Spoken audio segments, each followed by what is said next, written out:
ሰላምና ጤና ለእናንተ ይሁን። ክብራትና ክብራን ውድ አዲስ ጤና ዩቲዩብ ቻናል ቤተሰቦች እንደምን አላችሁ? በሌላ ቪዲዮ ተገናኝተናል።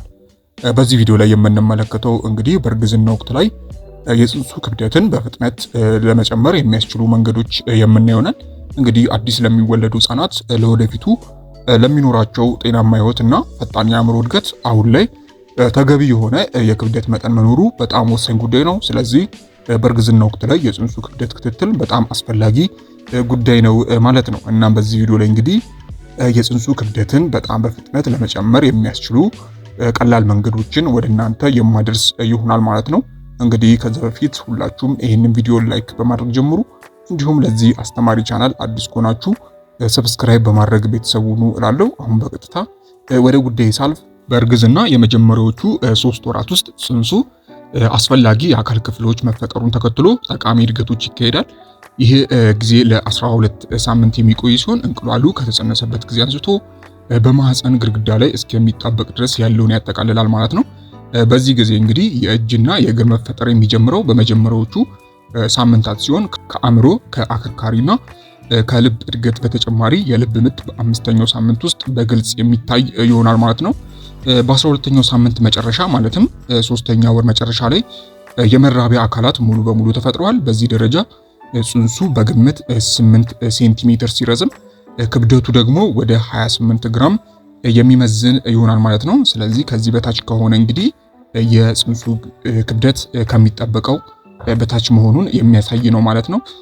ወደ ቀጣዩ ስናልፍ እንግዲህ በሁለተኛው የእርግዝና ምዕራፍ ማለትም ከ4ኛው እስከ 6ኛው ወር ያለው ማለት ነው። ይህም በሳምንት ስናየው እንግዲህ ከ13ኛው እስከ 28ኛው ሳምንት ያለውን የሚያጠቃልል ነው። በዚህ ጊዜ እንግዲህ ጽንሱ ወደ ከፍተኛ የእድገት ምዕራፍ ውስጥ ይገባል። በ6ኛው ወር መጨረሻ ላይ ጽንሱ ክብደቱ ከ900 ግራም ሲሆን ርዝመቱ ደግሞ 35 ሴንቲሜትር የሚደርስ ይሆናል። በእነዚህ ወራት ውስጥ እንግዲህ ጽንሱ እንደ የመስማትና የመዋጥ ችሎታ እንዲሁም የመሳሰሉት ስሜት ህዋሳትን ያዳብራል። እናም እንቅስቃሴውን ማሳየት ይጀምራል። ፀጉሩም ማደግ የሚጀምር ይሆናል ማለት ነው። በመጨረሻም እንግዲህ በ3ኛው የእርግዝና ደረጃ ላይ የጽንስ ክብደት ስናይ በመጨረሻ የእርግዝና ወቅት ማለትም ከ29ኛ ሳምንት ጀምሮ እስከ መውለድ ድረስ ያለው ማለት ነው። በእነዚህ ወራት ውስጥ የጽንሱ ሳምባና ኩላሊቶች ያድጋሉ። እናም ማየት፣ ማልቀስ እንዲሁም እጆቹን መጥባት ይችላል ማለት ነው። እንግዲህ በ9ኛው ወር የጽንሱ ክብደት 2.7 እስከ 4 ኪሎ ግራም ሲሆን ርዝመቱ ደግሞ ከ48 ሴንቲሜትር እስከ 53 ሴንቲሜትር ድረስ ይህ ይሆናል ማለት ነው። ከዚህ በታች ከሆነ ግን የጽንሱ እንግዲህ የወደፊት ተወልዶም እንግዲህ ያለው ሁኔታ አሳሳቢ ሊሆን ስለሚችል ትኩረት ልሰጡ ይገባል ማለት ነው። እንግዲህ የህፃን ክብደት መቀነስ የተለያዩ ምክንያቶች አሉ። ከነዚህ ውስጥም እንግዲህ ነፍሰ ጡር ሴት የህፃን ክብደት እንዲቀንስ የሚያደርጉ ብዙ ምክንያቶች ውስጥ አንደኛውና የመጀመሪያው ያለ ጊዜ መወለድ ነው።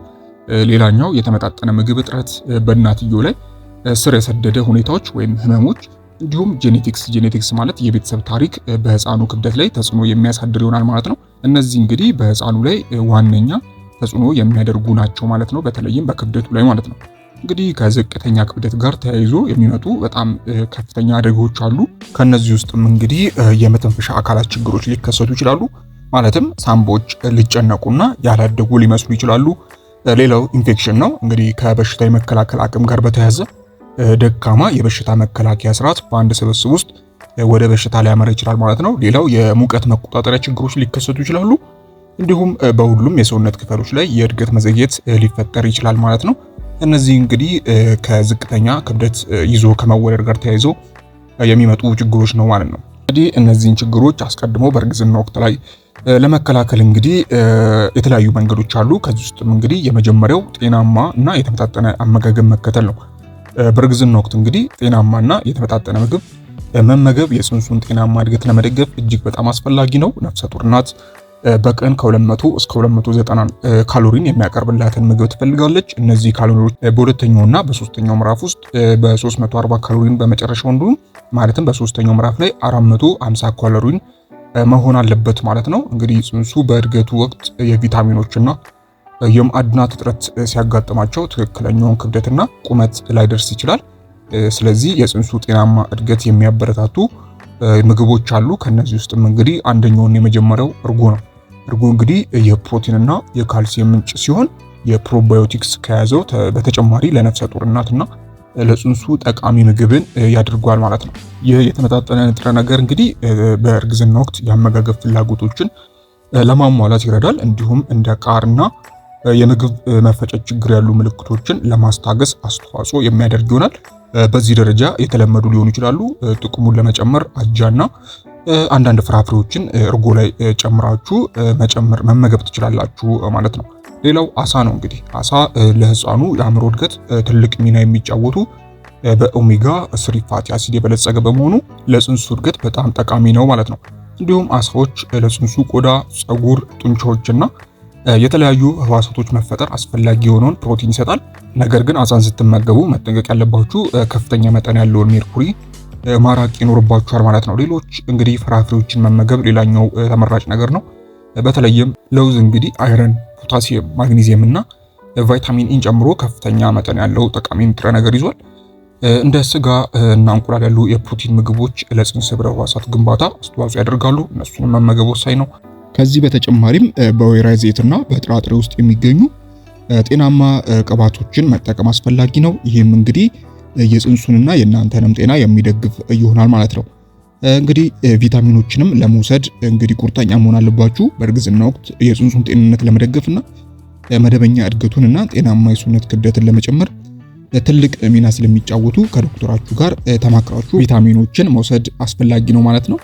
ከዚህ በተጨማሪም እንግዲህ ብዙ አስፈላጊ ንጥረ ነገሮች አሉ ከጽንሱ እድገት ጋር ተያይዞ እንደ አይረን፣ ፎሊክ አሲድ፣ ካልሲየም እና በቫይታሚን ዲ የበለጸጉ ምግቦችን በአመጋገብ ውስጥ ማካተት ይኖርባችኋል። እንግዲህ የቀይ የደም ሴሎች እድገት የወሊድ ጉድለቶችን ለመከላከልና የአጥንት መሳሳትን ለመከላከል እነዚህ ንጥረ ነገሮች ወሳኝ ናቸው ማለት ነው። ሌላው እርጥበትን ማቆየት ይኖርባችኋል። እንግዲህ የእንግዴ ልጅን ጤና ለመጠበቅ እርጥበትን መጠበቅ አስፈላጊ ነው።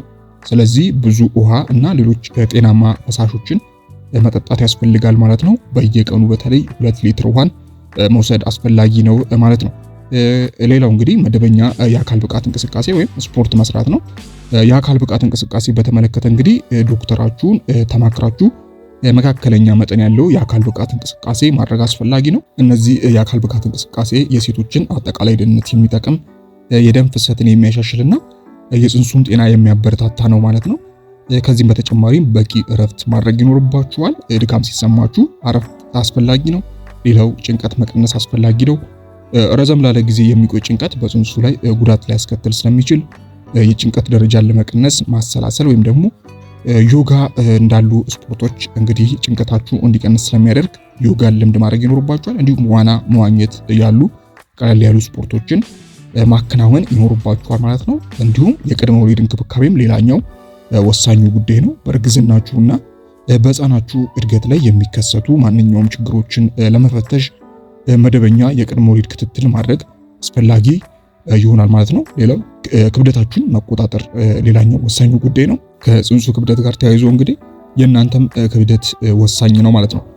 በአጠቃላይ እንግዲህ በእርግዝና ወቅት ሕፃናት የክብደት መጨመር መንገዶች ተገቢ አመጋገብ፣ የአካል ብቃት እንቅስቃሴ ስርዓቶች፣ እረፍትና የጭንቀት መቀነስ ዋነኞቹ ናቸው ማለት ነው።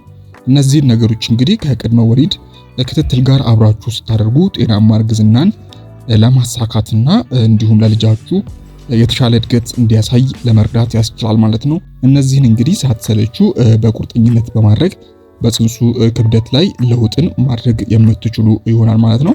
በፍጥነት እንዲሆን እንግዲህ እናንተም እንግዲህ ኃላፊነት ስሜት ቶሎ ማድረግ ይኖርባችኋል። እነዚህ የአመጋገብ ሁኔታዎች በልጁ የወደፊት ህይወት ላይ ቀላል የማይባል ተጽዕኖን ያሳርፋሉ።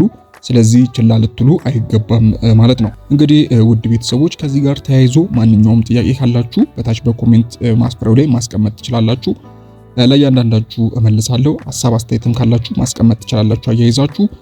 እንግዲህ ለዛሬ የነበረኝ አጠር ያለ መረጃ ይሄንን ይመስላል ማለት ነው። ይሄ ቪዲዮ ብዙዎችን ስለሚጠቅም ላይክ እና ኮሜንት በማድረግ ሌሎችንም አስተምሩላችኋለሁ። እስከ ቪዲዮ ፍጻሜ አብራችሁን ስለነበራችሁ እጅግ በጣም አመሰግናለሁ። በቀጣይ እንግዲህ በሌሎች ቪዲዮዎች የምንገናኝ ይሆናል። እስከዛው በያላችሁበት ፈጣሪ ሰላሙን ያብዛላችሁ። ደህና ሁኑ። ቻው